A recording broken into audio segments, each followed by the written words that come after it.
सारे अपने टीम के साथ, अपने दल के साथ इनको धन्यवाद देते हैं। और आप उठाने का मुद्दा अच्छा काम करते हैं, इसलिए हम लोग आपके साथ हैं। वह कुछ न कुछ करना चाहते हैं, मगर उनके पास न धन है कि वह कर पाएंगे। वह अगर कहीं फार्म भरते हैं, ये 5 साल में कहीं भर्ती नहीं आई, जो कि बच्चे जा कर के अपनी भर्ती को देख सकें। जी नमस्कार, मैं हूं वाराणसी से शैलेंद्र सिंह और आप देख रहे हैं आईपा यानी all India progressive politics association. इसके अंतर्गत बातें होती हैं प्रगतिशील राजनीति की और चर्चाएं करते कुछ खास महत्वपूर्ण बिंदुओं पर। चूँकि 7वें चरण को लेकर, अब मतदान को लेकर यहाँ पे अगर बातें की जाएँ तो नामांकन का दौर शुरू हो चुका है। तमाम पार्टियाँ अपनी कमर कस चुकी हैं और यहाँ पे नामांकन के दौरान अपने प्रत्याशियों को लेकर चुनावी रण में उतर चुके हैं। तो आज इसी कड़ी में मुलाकात कराते हैं आपसे राष्ट्रीय बहुजन पार्टी से और जानते हैं कि क्या हाल है इस समय। जी पहले आपका नाम जानना चाहेंगे हम। मेरा नाम स्वामी रामानंद जी महाराज। राष्ट्रीय बहुजन कांग्रेस पार्टी से आप हैं यहाँ पे, तो अगर बातें की जाए तो किस प्रकार से राष्ट्रीय बहुजन कांग्रेस पार्टी अपने यहाँ पे कैंडिडेट्स को लड़ाएंगे चुनाव और किन रणनीतियों के साथ उतारेंगे आप? हम 7 सीटों पे चुनाव लड़वा रहे हैं और 7 सीटों पे चुनाव लड़वा रहे हैं और इसके लिए हम सारी रणनीति बना लिए हैं, क्योंकि जनता बीजेपी को नकार चुकी है और हम लोग सारे लोग लग चुके हैं 7 विधानसभाओं के चुनाव लड़वाने के लिए। जी अगर यहाँ पे जो बनारस में टोटल 8 विधानसभाएं हैं, तो अगर बातें की जाए तो एक सुरक्षित सीट है यहाँ पे, बाकी 7 जो हैं यहाँ पे सामान्य सीटें कोई भी आवेदन कर सकता है। भगवा मय हो चुका था, बीजेपी के एनडीए से जुड़े हुए सभी यहाँ पे कैंडिडेट जीते हुए थे। ऐसे में किस नज़रिए से या बीजेपी को आप शिकस्त देने का प्रयास करेंगे? गठबंधन कहीं पे कुछ तैयारी थी आपकी या नहीं हो पाई, कुछ बातें चली? मेरा किसी से गठबंधन नहीं है और यहाँ किसानों के साथ इतना अत्याचार किया गया है कि एक किसान का मुद्दा है, दूसरा बेरोजगार का मुद्दा है, तीसरा शिक्षा का मुद्दा है, चौथा है कि हर व्यक्ति इस समय गरीब, ठेले, कंचा वाले, रिक्शा वाले इस कानून व्यवस्था से परेशान हो चुके हैं। यही मुद्दा हमारी है। देखिए पीएम नरेंद्र मोदी का संसदीय क्षेत्र है, स्वाभाविक सी बात है कि यहाँ पे नरेंद्र मोदी जी आएंगे, प्रचार प्रसार करेंगे। कैबिनेट मंत्री जो हैं केंद्र के, प्रदेश के, सब लोग यहाँ पे आएंगे, प्रचार प्रसार करेंगे। तो ऐसे में कैसे आपके प्रत्याशी बीजेपी के कैंडिडेट से मुकाबला करेंगे? कितना संघर्ष कठिन हो, कितना आसान? मेरे कैंडिडेट अच्छी तरीके से जानते हैं कि बीजेपी से ऊब चुके लोग, सारे लोग जान रहे हैं कि कानून व्यवस्था ध्वस्त हो चुकी है और शिक्षा नहीं है कहीं।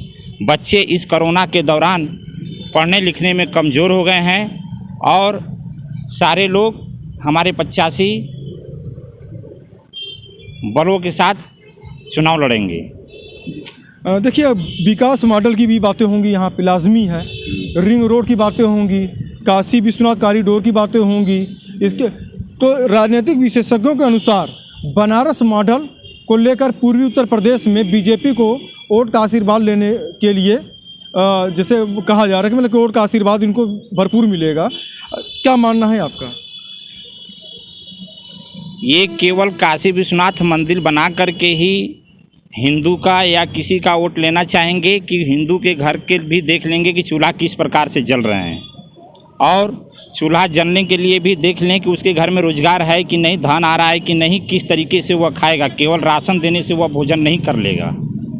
सब्जी इतनी महंगाई हो गई है, वस्त्र इतने महंगा हो गए हैं, वह व्यक्ति किस तरीके से अपने जीवन का उद्यापन कर रहा है वही जान रहा है। जो एक किसान है, एक गरीब है, एक मजदूर है, उनसे आप जा कर के पूछ लें कि यहाँ क्या हो रहा है। और काशी विश्वनाथ मंदिर भगवान हैं, वे सबके हैं, न कि मोदी जी के हैं। देखिए जैसे बीजेपी का जो दावा रहा राम मंदिर को लेकर, काशी विश्वनाथ कॉरिडोर को लेकर, अब मथुरा की भी बारी जैसे उठने लगे, तमाम जैसे मतलब कि यहाँ पे जो आवाज़ उठने लगी, तो धार्मिक आस्थाएं जो हैं वो वोट को कितना प्रभाव करती हैं और जो स्थानीय मुद्दे हैं वो दब जाते हैं। क्या कहेंगे आप? किसान, मजदूर, नौजवान साथी सब जान चुके हैं कि मंदिर तो भगवान आस्था का घर है और हम करेंगे तभी खाएंगे। तो हमें नेता भी ऐसा चुनना है जो कि हमारे भविष्य के उज्जवल बना सके। देखिए नेता को ऐसा चुनना जो भविष्य को उज्जवल बना सके, मगर जैसे अगर बातें की जाएँ तो जैसे वाराणसी के विकास मॉडल पे, ये सवाल हम आपसे दोबारा इसलिए ले रहे हैं, वाराणसी विकास मॉडल को लेकर काफ़ी जैसे प्रचार प्रसार है, तो क्या इसका लाभ बीजेपी को मिलेगा या इसको आप किस समीकरण से आप जनता का वोट अपने पक्ष में लाएंगे? ऐसा है कि हमारे पास वाराणसी के विकास को देखते हुए, हमारा विकास को बात तो देखे हैं हम कि किस तरीके से विकास हुआ है, और जनता आ भी रही है तो वह देख भी रही है। इसलिए सारे लोग जानते हैं कि हम अब वोट उसी को देंगे जो हमारे उज्जवल भविष्य की कामना करेगा। और रिंग रोड सब चीज़ बने हुए हैं, सब कुछ अच्छे हैं, मगर बात यह है कि हमको जो रोज़गार देगा उसी के साथ हम रहेंगे। देखिए, रोज़गार का तो एक मुद्दा, स्किल इंडिया के माध्यम से लोगों को स्वावलंबी बनाने की बातें की गई, ट्रेनिंग देने की बातें की गई, अलग अलग जैसे ब्यूटिशियन के कोर्स थे, टेक्निकल कोर्स थे। स्किल इंडिया के माध्यम से भारत सरकार की योजनाएं थी कि उत्तर प्रदेश के युवा जो हैं नौकरी पर ना जाकर अपना एक स्वरोजगार स्थापित करें और अपने परिवार में रहते हुए, अपने उत्तर प्रदेश में रहते हुए लोगों को रोजी रोज़गार दे सकें और अपना भरण पोषण कर सकें और पूरे परिवार के साथ मिलजुल कर रह सकें और उत्तर प्रदेश को उत्तम प्रदेश बना सकें। तो ये योजनाएं हैं स्किल इंडिया के माध्यम से। स्किल इंडिया को किस नज़र से आप देखते हैं, कितना इस कामयाब है या कुछ कमियां नज़र आती हैं आपको?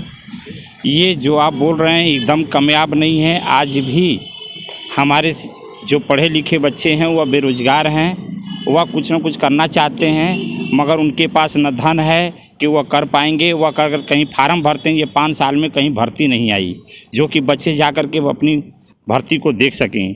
इसलिए नौजवान सभी परेशान हैं, इसलिए चाहते हैं कि ये बीजेपी को उखाड़ के फेंक दिया जाए।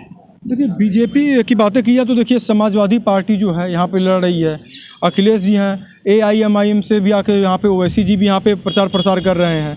तो अगर बातें की जाए, देखिए जब तक सभी लोगों का वोट एक दूसरे को नहीं मिलेगा तो सरकारें नहीं बनती हैं, साथ साथ विधायक भी, MLA भी नहीं निकलते हैं। तो अल्पसंख्यक को लेकर आपकी क्या सोच है, क्या विचार है?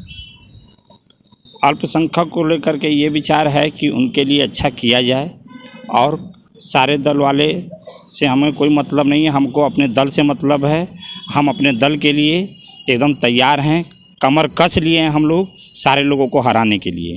देखिए, जो आपके प्रत्याशी मैदान में जाएंगे, इसमें मुख्य बिंदु जो होंगे वो किन बिंदुओं के साथ आप फोकस करेंगे जनता का वोट प्राप्त करने के लिए? क्या मेन मुद्दे हैं आपके? इलाज निःशुल्क कर दिया जाए और सरकारी सारे कार्य फ्री कर दिए जाएं। आज भी है कि न्यायालय में या कहीं भी जाइए, कहीं भी अगर जनता परेशान होती है तो उसके कागज़ पत्तर भी फ्री कर दिए जाएं। इस मुद्दे को लेकर के हम लोग समाज में जाएंगे। किसानों को लेकर एक अहम मुद्दा रहा, जैसे यहाँ पे देखा जाए बनारस में भी जैसे अधिग्रहण वगैरह होते रहते हैं, संघर्ष जारी हुआ था किसानों का। तो ये किसानों के प्रति बीजेपी का नज़रिया आप क्या देखते हैं? एक बड़े प्रोटेस्ट हुए, प्रधानमंत्री को भी आके अपने संबोधन करना पड़ा, फिर बोलना पड़ा किसानों के पक्ष के लिए, बिल वापस लिए गए। तो बीजेपी के इस मंसूबे को आप क्या कहेंगे? अभी देखिए, प्रधानमंत्री जी जो कहे हैं वह ठीक है, अभी उनके बात पे विश्वास भी नहीं है। कहीं अगर बीजेपी सरकार आ जाती है तो फिर हमारे साथ वही होगा जो हो रहा था। किसान रोड पे था, अभी रोड पर बैठेगा, इसलिए कि किसान वह परेशान है, हर चीज़ के लिए, खाद बीज के लिए, सारी चीज़ों के लिए परेशान है। इसलिए उसके लिए सारे हम लोग किसान के साथ रहेंगे। देखिए, आईपा की मुहिम है, हम लोग हर राजनेताओं के पास पहुंचते हैं, वरिष्ठ पत्रकारों के पास पहुंचते हैं, समाज सेवकों के पास पहुंचते हैं। तो हमारे इस चैनल जो आईपा चैनल जो है, इसको क्या कहेंगे? ये आपका चैनल बहुत सही है, इसके लिए हम लोग सारे अपने टीम के साथ, अपने दल के साथ इनको धन्यवाद देते हैं।